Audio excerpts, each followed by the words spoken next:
안녕하세요. 오늘도 사연 살롱을 찾아주셔서 감사합니다. 저는 서울 강북구에 사는 30대 초반의 여성이에요. 저는 얼마 전 결혼한 지 1년도 안 돼서 이혼을 결심하고 갈라섰어요. 제 인생에서 저런 최악의 인간들은 처음 만나봤거든요. 그걸 결혼 전에는 몰랐다는 게 실수였지 뭐예요. 앞으로 살아갈 날이 지금까지 살아온 인생보다 더 길게 분명하잖아요. 그래서 제 삶을 위해 단호한 결심을 했어요. 이혼 말이에요. 요즘 결혼 연령이 예전보다 늦어졌다고 하잖아요. 그래서인지 친구들 중 제가 제일 먼저 결혼 선언을 했어요. 저더러 왜 이리 빨리 결혼하느냐고 말리던 친구도 있었죠. 하지만 저는 믿음직스러운 사람이 나타나면 언제든 결혼을 하겠다고 생각하고 있었어요. 남편은 성실하고 꼼꼼한 사람이었어요. 절약하는 게 몸에 뱄다던 남편은 연애할 때도 데이트 비용을 뭐든 똑같이 반반씩 쓰자고 했고, 그건 저도 좋았어요. 결혼하고 나서는 더 정확하게 계산을 했다는 게 문제라면 문제였어요. 같이 생활비를 쓰다 보면 한 사람이 더 쓸 수도 있잖아요. 공동 식자재나 물품 같은 건데도 제가 개인적으로 사용할 물건이 하나라도 더 들어가면 칼같이 다음 달에 돈 더 내라고 했어요. 상미 씨, 꼭 이렇게까지 해야 돼? 어차피 나중에 상미 씨가 쓸 수도 있는 거잖아. 내가 여자들 쓰는 비누를 왜 쓰냐? 나는 오이 비누 하나만 쓰는 거 몰라서 그거 샀어? 아니잖아. 경선이 네가 쓰고 싶은 거니까 샀지. 그럼 네가 돈 더 내야지. 처음에는 남편이 하는 말이 다 맞는 것 같아서 계속 휘둘렸고, 이런저런 계산을 하다 보면 늘 생활비는 제가 어느 정도 더 내는 꼴이 되고 말았어요. 그러다가 뒤늦게 남편 친구들 집들이를 하게 됐어요. 그것도 남편이 돈 들어간다고 짜증내며 미루고 미루다가 하게 된 건데, 나중에 카드 쓴 걸 보더니 막 화를 내더라고요. 야, 무슨 집들이에 돈이 이렇게 많이 들어가? 백화점 가서 장봐왔냐? 뭐 음식에 금이라도 넣었어? 8만원, 9만원, 6만원, 이게 뭐냐 대체? 이럴 거면 그냥 배달시키지. 왜 집에서 요리를 했냐고. 요즘 물가 비싼 거 몰라? 나는 아껴서 산다고 샀는데 무슨 금이 들었다느니 그런 말이 왜 나와? 집들이에 누가 이렇게 돈을 써? 너 장 볼 줄 모르는 거 아니야? 아니, 그런 말이 어딨어. 나도 세일 품목 사고 이것저것 고르고 재느라 애썼는데 너무하네. 한두 사람 온 것도 아니고 상민 씨가 한꺼번에 한다고 10명 넘게 불렀잖아. 그건 생각 안 해? 너 마트 가서 장 봤잖아.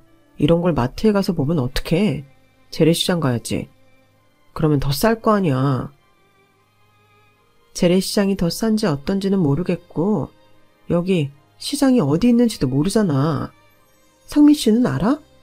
알면 상민 씨가 장 봐오지 그랬어. 제 말에 할 말이 없어진 남편은 돈 많이 들어갔다며 며칠은 계속 투덜댔어요. 저는 나중에 듣기 지겨워질 정도였고요. 좋은 말도 한두 번이라는데 듣기 싫은 말을 계속하니 가만히 듣고 있다가도 속상해지더라고요. 게다가 남편은 신혼집 마련할 때 자기가 좀 더 보탠 걸 갖고 늘 물고 늘어졌어요. 남편이 60을 냈다고 하면 제가 40을 낸 건데요. 제 생각에는 그다지 차이가 크지 않다고 생각했는데 남편은 그걸 어마어마한 차이라며 잔소리를 했어요. 네가 이 집에서 지분을 덜 내고도 나랑 똑같이 주인처럼 살잖아. 네가 40%는 보탰으니 크게 차이 안 난다고 하는데 10%면 얼마나 큰 차이인 줄 알아? 단 1%만으로도 세계 경제가 바뀔 수도 있다고. 그런 거 보면 경선이 너 참 경제관념이 엉망이야. 그래서 내가 가전제품이니 가구 살 때 더 신경 쓰고 돈 더 냈잖아. 그건 잊어버린 거야? 집 없으면 가구고 뭐고 다 어디다 두고 사는데 집이 제일 크지. 그리고 네가 사온 것들 그게 다 비싼 거야? 명품이야? 아니잖아. 그럼 할 말 없어야 맞지. 저는 그런 남편한테 점차 냉정함을 느꼈어요. 꼼꼼하고 성실해서 믿음직했던 그 사람이 이제는 차갑고 쫀쫀하고 지나치게 계산적인 사람으로 보였죠. 돈 이야기 할 때마다 너무 자존심 상하게 만드니까요. 만약 친정 부모님이 남편 모르게 용돈 쓰라며 보내주시는 돈이 없었으면 저는 정말 숨막혔을 거예요.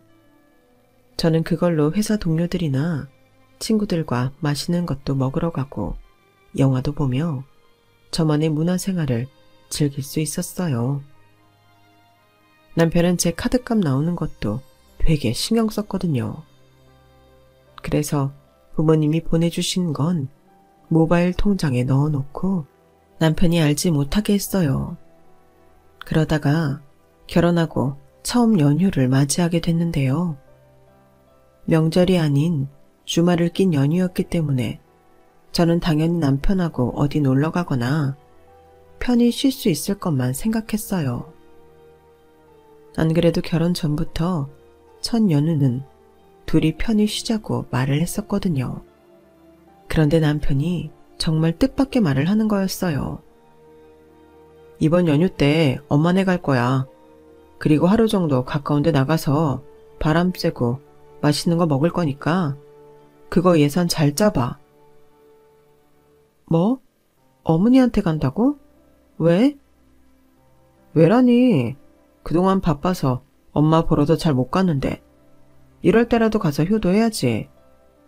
경기도에 하루쯤 갔다 오자. 펜션 같은 거 알아봐. 돈 허투루 쓰지 않게 잘해라. 상민 씨, 결혼하고 첫 연휴 둘이 편히 쉬자고 했잖아.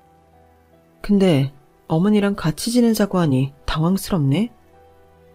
그래, 둘이 편히 엄마한테 가서 쉬는 거 좋잖아. 왜? 너 우리 집 가기 싫어? 더도 며느리라고 시댁 어머니 시자들 싫다 이거냐? 편하지 않은 건 사실이지. 상민 씨나 편히 쉬지.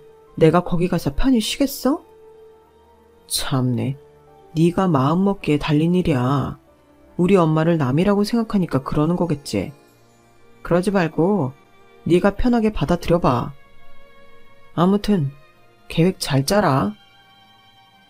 이건 뭐 명령도 이런 명령이 없었죠.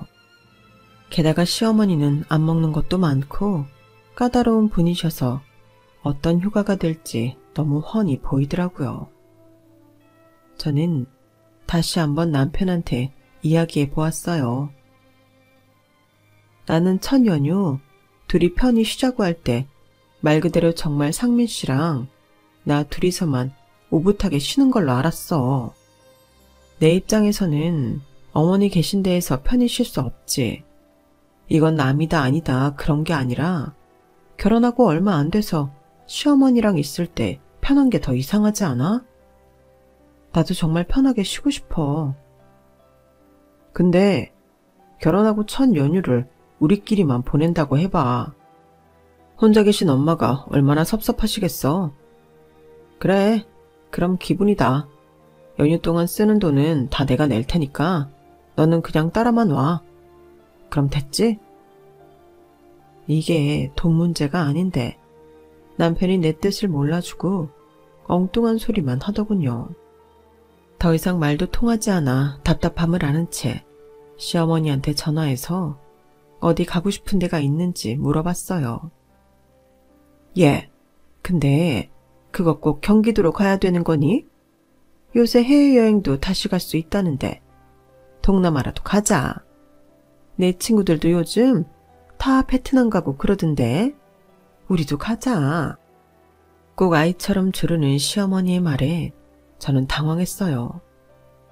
연휴까지 시간이 얼마 남지도 않았는데 해외여행이라뇨. 4일 연휴였지만 남편과 제가 연차로 하루씩 더 붙여 5일 쉬는 동안 베트남에 갔다 오면 바로 출근해야 되겠더라고요. 정말 제가 쉴 날은 하루도 없게 된 거죠. 그래도 남편 같은 짠돌이가 계획에 없던 베트남 여행을 갈 리가 없다고 생각한 저는 시어머니 말을 전했어요. 당연히 안 된다고 할 줄 알면서요.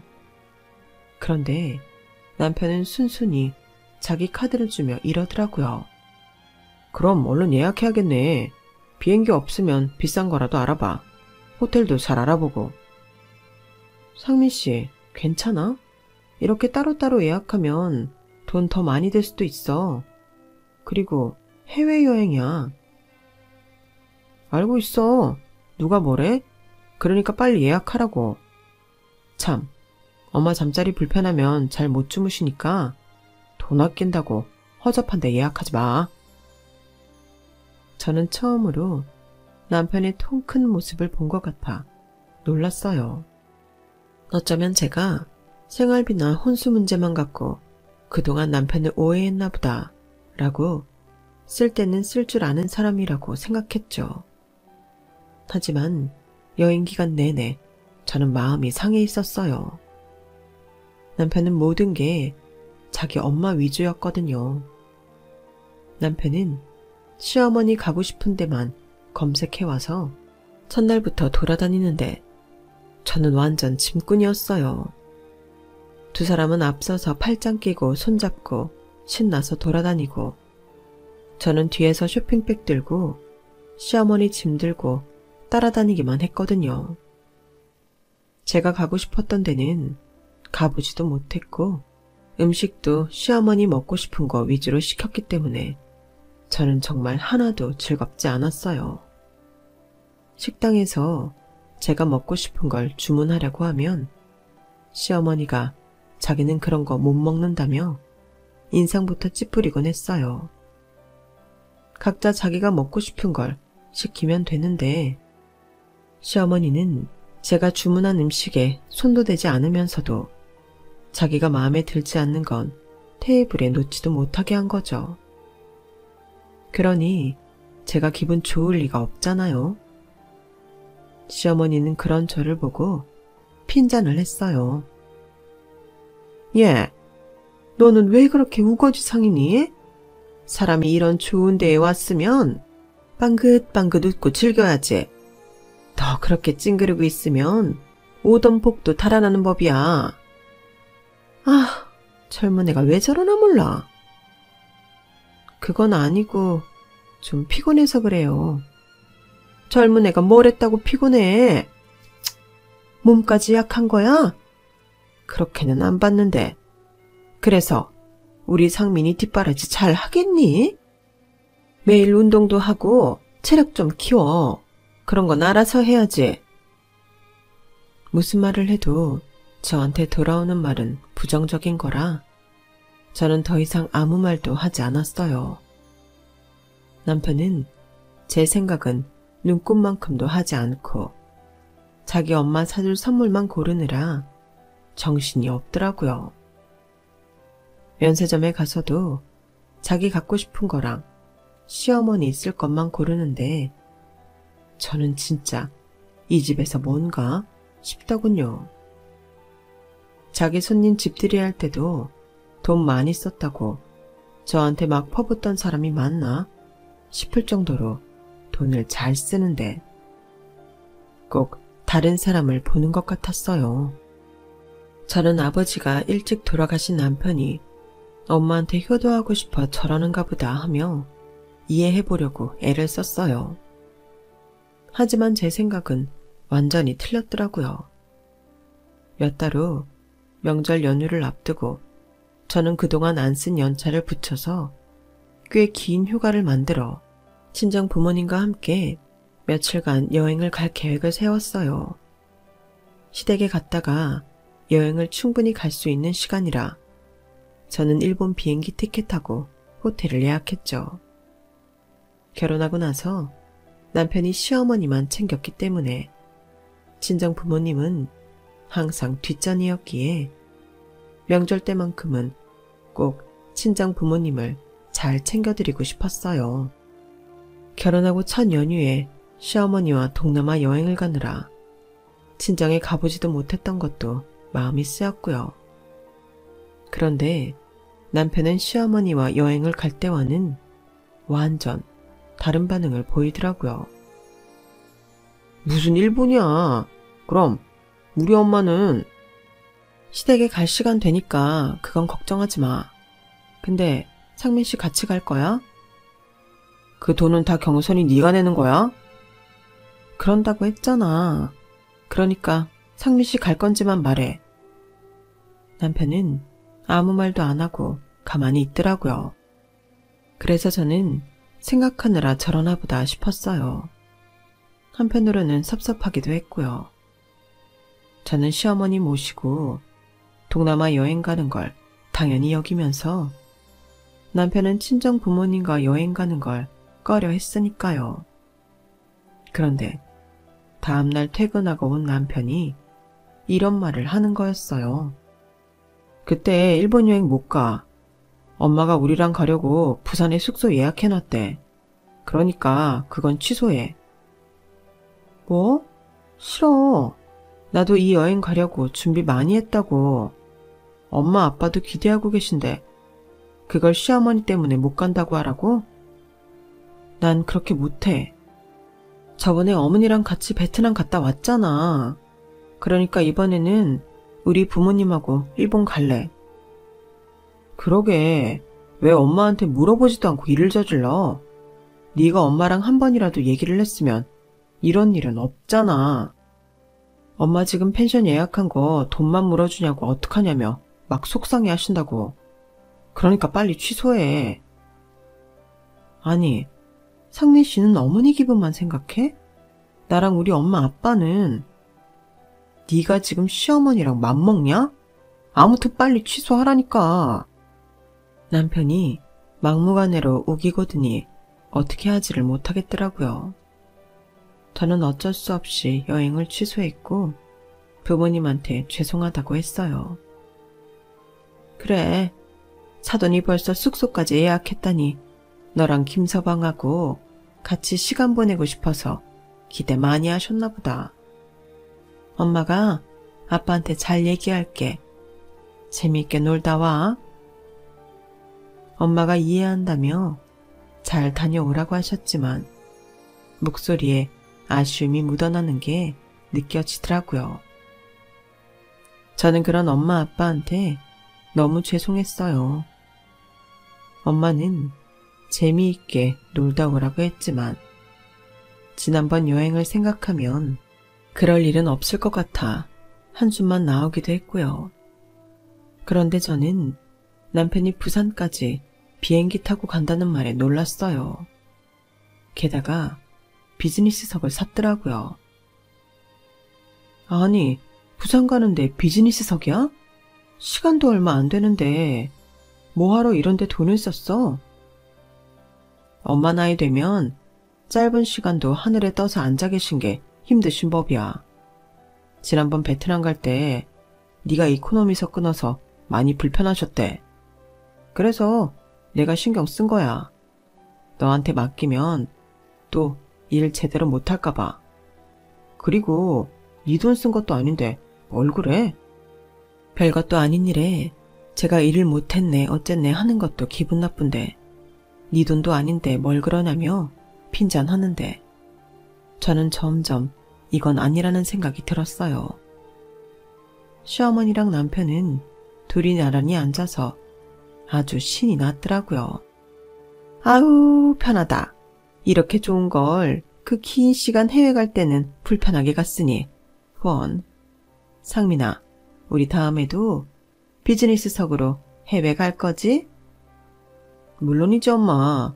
우리가 맨날 여행 가는 것도 아니고 1년에 한두 번이 고작일 텐데 그 정도는 충분히 할 수 있어. 바로 전날 저한테 고기 비싸게 샀다고 짜증내던 남편이 시어머니한테는 해외여행을 비즈니스석으로 다니자고 하니 저는 이제 짜증도 안 나고 헛웃음만 나더라고요. 그리고 제 예상대로 저는 또 소외됐고 남편과 시어머니만 신이 나서 돌아다녔어요. 제가 가고 싶은 데는 가지도 못하고요. 두 사람을 멀찌감치 따라가는데도 저는 신경 쓰지 않는 남편의 모습에 저는 화가 나기 시작했어요. 시어머니는 제가 하루 종일 말도 안 하고 웃지도 않자 저한테 뭐라고 하더군요. 너는 어떻게 웃는 얼굴 한 번을 못 보냐? 놀러와서까지 그렇게 찡그리고 있는 이유가 뭐야? 너 평소에도 상민이한테 이러니? 혹시 나랑 여기 온 게 싫어서 그러니? 네 엄마 아빠랑 놀러 못 가서 그래? 옆에 사람 불편하게 좀 하지 마라. 제가 어머니랑 상민씨 불편하게 한 건 없는 것 같은데요. 어차피 저는 없는 사람 취급하셨잖아요. 그런데도 제가 두 사람 기분 좋으라고 웃고 있어야 되는 건가요? 뭐가 어쩌고 저째? 어머, 얘 좀 봐. 너 어디다 대고 그런 말버릇을 하는 거냐? 너 이런 애였어? 누구든 계속 짐꾼 취급만 당하면 이런 기분 들지 않겠어요? 너 이것밖에 안 되는 애였구나. 네, 맞아요. 저 이 정도밖에 안 되니 제 기분도 좀 헤아려 주세요. 그럼 저는 먼저 들어가서 쉴게요. 저는 완전 기분이 상해서 될 대로 되라는 심정으로 방에 돌아와 침대에 누워버렸어요. 그날 남편은 호텔 스카이라운지에서 제일 비싼 코스를 시켰던 게 떠오르더군요.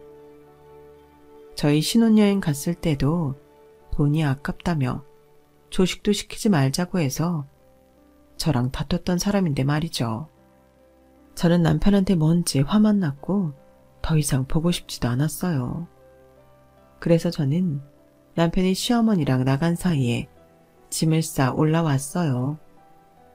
그리고 바로 일본에 가는 비행기 티켓을 사서 친정 부모님한테 무조건 가자고 부추겨서 여행을 떠나버렸어요. 가기 전에 남편한테 문자를 남기기는 했죠. 나 엄마 아빠랑 일본 여행 갔다 올 테니까 그렇게 알아. 갑자기 제가 여행을 가자고 하니 부모님은 놀라셨지만 막상 가니 오랜만에 해외에 나와서 좋다며 너무 즐거워하시더라고요. 저도 오랜만에 숨통이 트이는 것 같아 좋았고요. 제가 먹고 싶은 것도 실컷 먹고 가고 싶은 데도 가고 엄마 아빠 하고 싶으셨던 온천도 하면서 정말 즐겁게 보냈어요. 집에 돌아오니 남편은 아주 불쾌한 표정으로 저를 노려보더군요. 넌 무슨 애가 말도 없이 와서는 자기 부모랑 여행을 가냐? 이래도 되는 거야? 한 집안의 며느리가 됐으면 시어머니 뜻을 따라야지. 기어이 일본을 가? 돈은 얼마나 썼어? 그러는 상민 씨는 한 집안 사위가 돼가지고 자기 엄마만 신경 써? 저번에도 어머니랑 베트남 갔으면 이번에는 처가랑 놀러갈 생각도 해야지. 어떻게 자기 엄마만 생각해? 그리고 돈? 내 돈 쓴 거 왜 간섭이야? 상민 씨도 놀러가서 쓰는 돈 나한테 얘기 안 했잖아. 비즈니스서 끊는다고 나한테 말했냐고. 남편은 제 말에 입을 다물었지만 저를 험악하게 노려봤어요. 저희 사이는 그때부터 급격하게 갈라지기 시작했죠. 그러다가 친정엄마 생일이 돌아오게 됐는데 남편은 돈 없다며 시장에서 파는 짝퉁 크로스백을 던져주더라고요. 거기까지는 참을만 했는데 그날 시어머니한테 명품 구두를 사줬다는 걸 알게 됐어요. 시어머니가 저한테 전화로 자랑했거든요. 우리 상민이 안목이 이렇게 높다. 너 남편 보고 잘 배워. 너는 따라가려면 멀었어. 그러니 상민이가 너한테 못 맡기고 직접 나를 챙기지. 저는 아무 말 없이 전화를 끊었고 완전 열받아서 그날 퇴근은 언니네 집으로 가버렸어요. 언니와 형부는 놀라서 무슨 일이 있었냐고 물었죠. 저는 너무 화가 나서 그동안 있었던 일을 다 말해버렸어요. 그 말을 들은 언니는 어이가 없다며 화를 내더라고요. 그런데 그 말을 마침 언니네 왔던 친정엄마가 들은 거였어요. 아니, 김서방 꼼꼼하다고 생각하며 넘어가려고 했는데 뭐가 어째? 너한테 그런 식으로 대했단 말이야? 그것도 돈 때문에? 지들은 펑펑 쓰면서 왜 너한테만 그런다니? 너 왜 그런 말을 이제야 해? 왜 엄마한테 안 했어? 뭐 좋은 일이라고 그런 말을 해서 속상하게 해. 결혼한 지 얼마 되지도 않았는데 내가 그런 말하면 엄마 아빠는 기분 좋겠어? 아, 네가 일본 다음에 가자고 하다가 갑자기 가자고 했을 때 뭔 일이 있나 싶었어도 이런 것인 줄은 몰랐는데 안 되겠다. 라더니 엄마는 그 이야기를 아빠한테 하셨고 그 말을 전해 들은 아빠는 엄마 생일 기념으로 호주 여행을 가자고 하시더라고요. 우리 가족 전부 비즈니스석 타고 가고 호텔도 제일 좋은 데 예약할 거다. 경선이 너는 그렇게 알고 김서방한테 말해. 제가 아빠가 시킨 대로 남편한테 말하자 남편은 말도 안 된다며 당장 취소하라고 펄펄 뛰었어요. 아빠가 예약하신 건데 그걸 내가 어떻게 취소해? 나는 갔다 온다고 통보하는 거야. 알겠어? 야, 너는 못 간다고 해. 무슨 여행을 또 가? 네가 그러고도 가정주부야? 넌 안 된다고 해. 싫어. 언니랑 형부도 가는데 왜 나만 안 가? 그리고 내가 무슨 여행을 그렇게 많이 갔다고 그래. 상민 씨랑 어머니랑 같이 간 거? 그게 무슨 내 여행이야. 짐꾼으로 간 건데. 그건 쉬는 것도 노는 것도 아니잖아. 그러니까 나도 편하게 놀다 올 거라고. 너 카드 내놓고 가. 우리 집에 들어갈 돈으로 여행 가서 쓰는 거 난 용납 못하니까. 장인어른 돈으로 다 쓸 수 있으면 가고 아니면 가지 마. 상민 씨가 뭔데 가라 말아야. 상민 씨는 여행 가서 어머니한테 쓴 거 월급에서 안 까? 그것도 다 집에 들어갈 돈. 카드값에 꼬라박고 있으면서 왜 나한테만 그래? 진짜 말 같은 소리를 해야 들어주든지 말든지 하지. 뭐가 어쩌고 저째? 꼬라박아? 넌 내가 돈 쓰는 게 그렇게 눈꼴 시려? 내가 그 정도 돈도 못 써?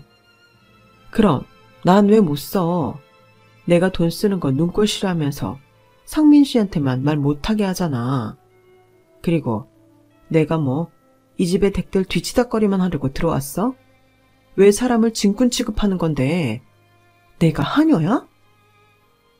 제가 소리를 버럭 지르자 남편은 움찔했지만 물러서지 않았어요.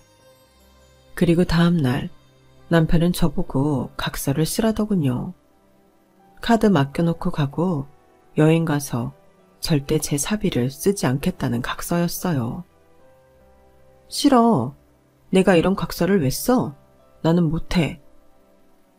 그러자 남편은 열받아서 시댁으로 가버렸고 시어머니가 회사까지 저를 찾아왔어요. 네가 인성이 덜 됐다는 건 지난번에 알아봤지만 이 정도라고는 꿈에도 생각 못했다. 너 결혼해서 지금까지 내 아들 뭘 그렇게 편하게 해줬다고 그깟 각서 하나를 못 써주냐? 제가 왜 각서를 써요? 제가 뭐 상민 씨한테 빚이라도 졌나요? 저도 일하면서 제 돈 버는데 그건 말이 안 되죠. 그럴 거면 너 결혼할 때 혼수 제대로 해왔어야지. 집값도 40%밖에 안 보태고 집에 들인 물건들도 다 그저 그런 거면서 우리 상민이랑 똑같은 대우받고 살려고 하면 되니? 혼수가 마음에 안 들었으면 그때 얘기했어야죠. 그리고 혼수 그 정도면 잘한 거라고 다들 그러던데요. 너는 어떻게 시어머니 말하는 걸 이렇게 일일이 따지고 대드냐? 이러니 상민이가 살이 못 찌지. 너처럼 피곤한 애랑 사니까. 제가 더 피곤하죠. 사람을 자기들 종인 줄 아는 거잖아요, 이건. 돈 쓰는 각서를 쓰라는 그런 사람이 어디 있어요? 지금이 무슨 조선시대예요? 저 이제 일하러 가봐야 해서요. 그럼 조심히 돌아가세요. 먼저 일어날게요. 제가 자리에서 일어나자 시어머니는 뒤에서 저한테 못돼 처먹었다고 욕을 하는데 너무 모욕적이고 화가 나더군요. 그리고 일은 점점 커져서 제가 퇴근하고 갔더니 남편과 시어머니가 앉아서 저한테 각서에 사인을 하라고, 아니면 여행 절대 못 간다고 으름장을 놓았어요. 저는 두 사람을 빤히 보다가 친정에 전화를 해서 엄마 아빠를 불렀어요. 부모님이 오자 남편이 당황해서 어쩔 줄 모르더군요. 시어머니도 아빠의 굳어진 표정을 보자 좀 주눅이 든 것 같았어요. 아니, 이런 일에 박하사돈까지 오시고 참 난감하네요. 며느리를 너무 감싸고 두시는 건 아닌가요? 시어머니는 아빠랑 눈을 마주치지 못하면서도 할 말을 다 하더군요. 그러자 아빠가 이렇게 말씀하셨어요. 철이 안 든 건 김서방도 마찬가지 같습니다. 자기들끼리 싸우는데 부모까지 대동한 게 김서방이니 우리 애도 그래야죠. 그동안 계속 참은 건 경선이 아닙니까? 그 말에 남편은 움찔하며 고개를 돌리더라고요. 옆에 있던 엄마도 거드셨어요. 김서방 차네. 우리가 신혼집 살 때 돈 덜 보탰다고 아주 벼르고 벼른 모양일세. 혼수까지 타박하며 우리 딸 돈 못 쓰게 손발 꽁꽁 묶으려 했으니 말이야. 그래서 우리랑은 여행도 못 가게 하고 자네는 저가에 오지도 않는 건가? 장모님, 뭐예요? 그때는 이미 엄마가 숙소 예약을 하셔서 그랬던 거고 저희가 좀 아끼며 살자는 의미에서 각서 얘기도 나왔고요. 그럼 자네도 각서 쓰게. 자네랑 자네 어머니한테만 명품 사는 돈 쓰지 않는 걸로. 어떤가? 그러자 남편은 말을 제대로 못하고 더듬댔어요. 아, 그건 좀... 아니, 안싸돈. 그것 말씀이 지나치시네요. 우리 상민이 지가 번 돈으로 쓰는 걸 뭘 그렇게 안 이꼽게 보세요?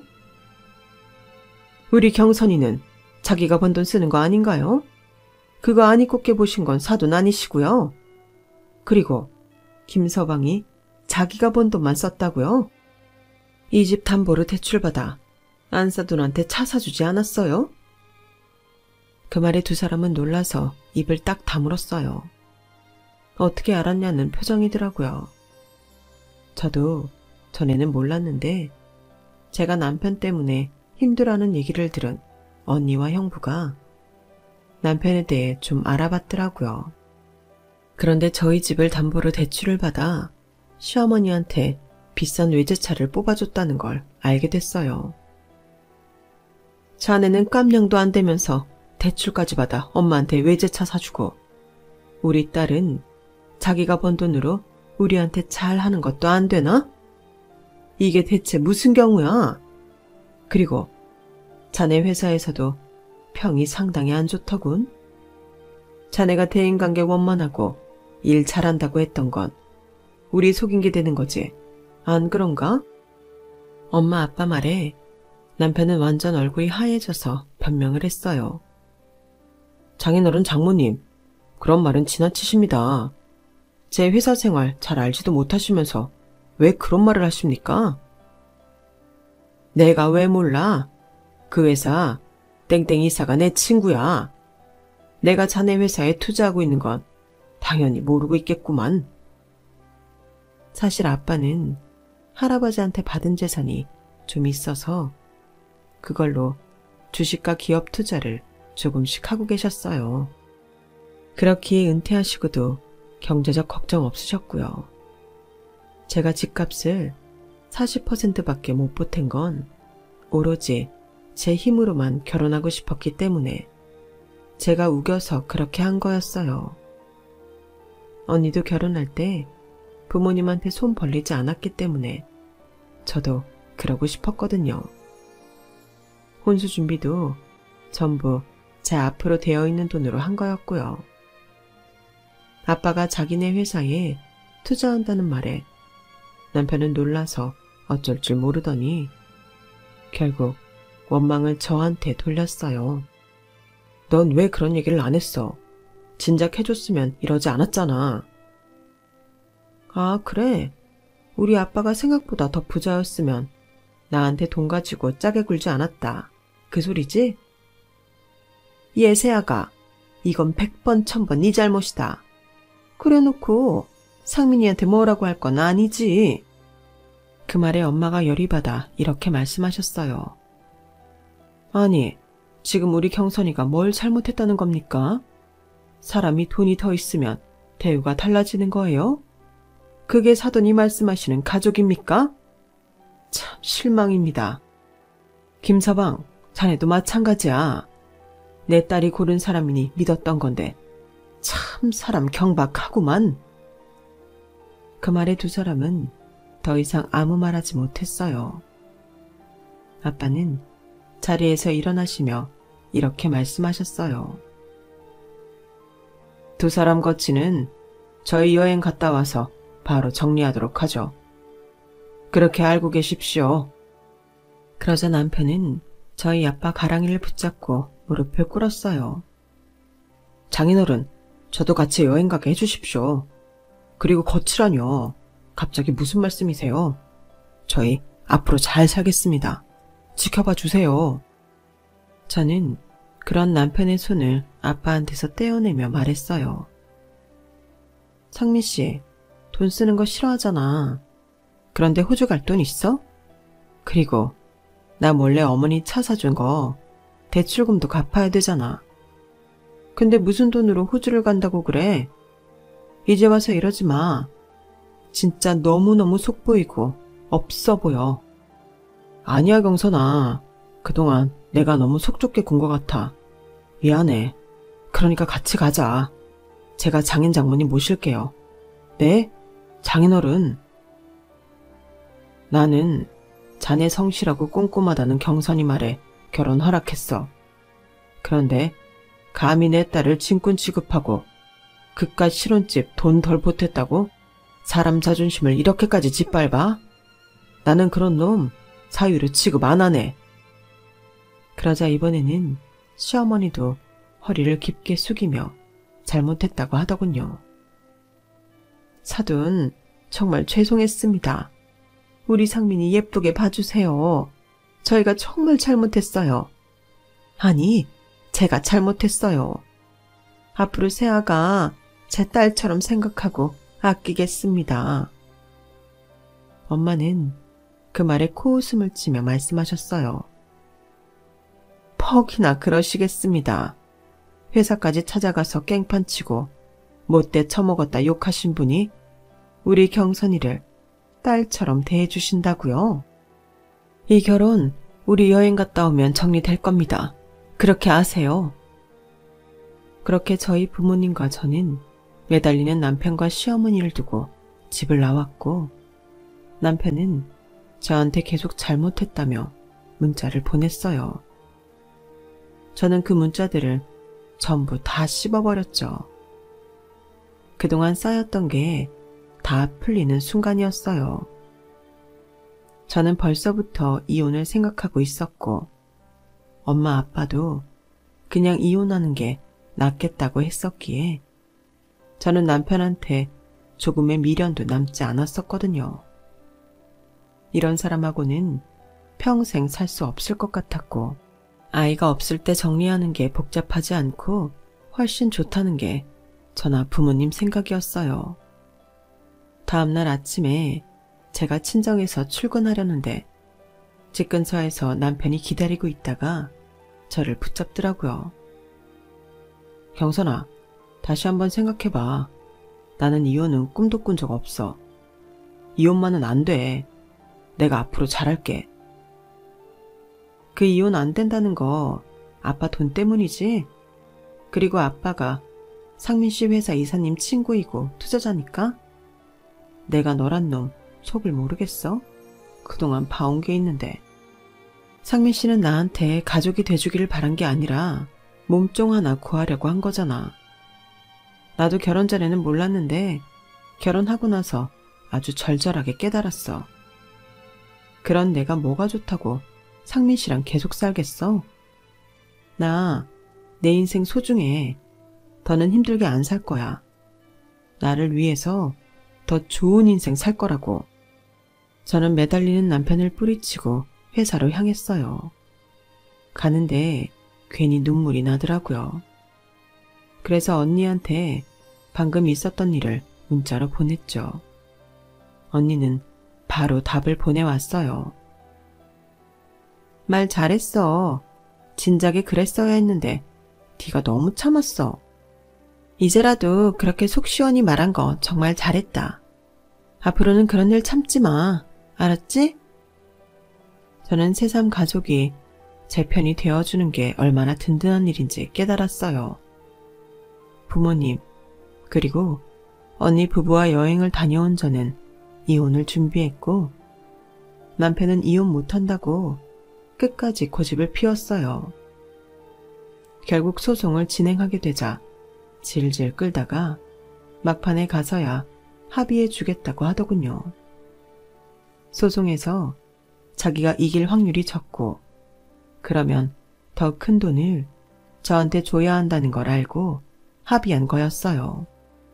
정말 끝까지 저한테 쓰는 돈이 아까워서 벌벌 떠는 게 눈에 보이는데 저런 사람 어디가 좋다고 결혼했는지 제 자신이 참 한심하게 느껴지더군요. 남편은 이혼 후에도 다시 잘해보자는 둥, 저보다 좋은 여자를 못 만났다는 둥 문자를 보내길래 번호를 바꾸고 연락을 끊어버렸어요. 남편 연락을 받지 않으니 아주 살 것 같아요. 저는 당분간 돌싱의 삶을 즐기며 일 열심히 하며 살 생각이에요. 지금까지 제 이야기 들어주셔서 감사드려요. 들어주신 분들 항상 행복하시고 저처럼 괴로움 없이 꽃길만 걸으세요. 여러분, 사연 댓글에 응원과 현명한 조언 부탁드려요. 좋아요와 구독은 저에게 큰 힘이 됩니다. 오늘도 좋은 일 가득하세요.